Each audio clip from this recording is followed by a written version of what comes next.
মানুষ মূলত একাই, অবিশ্রান্ত বয়ে চলা এক নদীর মতো একা। মানুষে মানুষে যতটুকু সম্পর্ক, বন্ধুত্ব, মায়া, ভালোবাসা সবটাই ক্ষণিকের। যতই আমরা অন্যদের সঙ্গে সময় কাটাই, সম্পর্কের সেতু করে একে অপরের পাশে পাই, সেগুলো একটা সময় মলিন হয়ে যায়।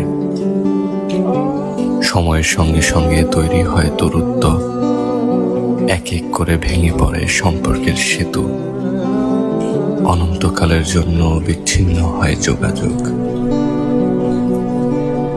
বেলা শেষে মানুষ মূলত একাই।